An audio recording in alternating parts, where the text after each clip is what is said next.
Magandang umaga po. Narito na po ang magiging lagay ng panahon ngayong umaga ng Linggo, October 6, 2025.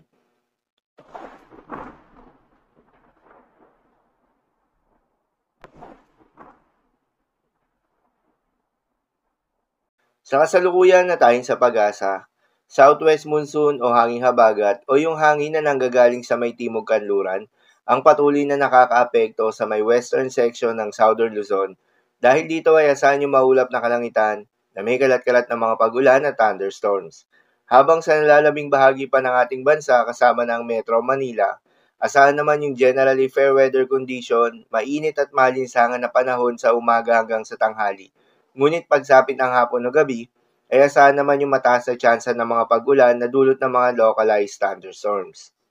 Samantala, yung binabantayan na bagyo sa labas ng Philippine Area of Responsibility na may international name na Bagyong Halong ay huling namataan sa layong 2,130 kilometers east-northeast ng extreme northern Luzon.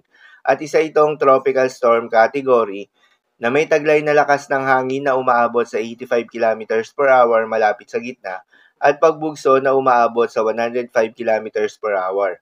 Kumikilos pa west-northwestward ng mabagal. Ang nasabing bagyo ay nananatiling malayo sa ating kalupaan at walang direktang epekto sa anumang bahagi ng ating bansa.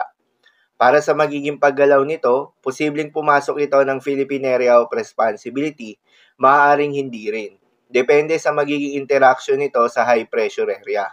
Kung sakaling pumasok naman ito ng Philippine Area of Responsibility, hindi naman ito nakikitaan na makakaapekto sa ating bansa.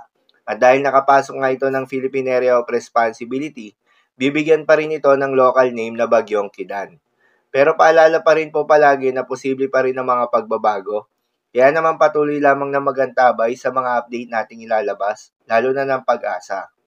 Para naman sa magiging lagay ng panahon ngayong araw ng Lunes, dahil nga sa epekto nitong southwest monsoon, asahan sa Palawan ang maulap na kalangitan na may kalat-kalat na mga pagulan at thunderstorms. Posible ang mga pagbaha o pagguho ng lupa due to moderate to at times heavy rains. Habang sa Metro Manila at nalalabing bahagi pa ng ating bansa, ay asahan naman yung bahagya maulap hanggang sa maulap na kalangitan na may kalat-kalat na mga pagulan o thunderstorms. Dulot naman yan ng mga localized thunderstorms. Posible rin ang mga pagbaha o pagguho ng lupa during severe thunderstorms. Madalas, nabobo ang mga thunderstorms na ito tuwing hapon o gabi na nagtatagal ng 1 hanggang 2 oras. Kaya naman ingat sa mga posibleng banta ng pagbaha at pagguho ng lupa, lalong-lalo na sa mga lugar na inuulan na noong mga nakaraang araw pa. Para naman sa magiging lagay ng mga dagat baybayin, ayon sa pag-asa ay wala tayong nakataas na gale warning sa anumang seaboards ng ating bansa. Subalit pinag-iingat pa rin yung mga kababayan nating mangingisda at yung may mga maliliit na sasakyang pandagat na papalaot, lalo na sa may western seaboards ng northern at central Luzon, gayon din sa may northern seaboards ng northern Luzon, dahil inaasahan pa rin yung katamtaman hanggang sa maalon na karagatan. Habang sa nalalabing seaboards ng ating bansa ay asahan naman yung banayad hanggang sa katamtaman ng mga pag-alon. So, lamang po para sa lagay ng panahon ngayong araw ng Lunes. Keep safe everyone.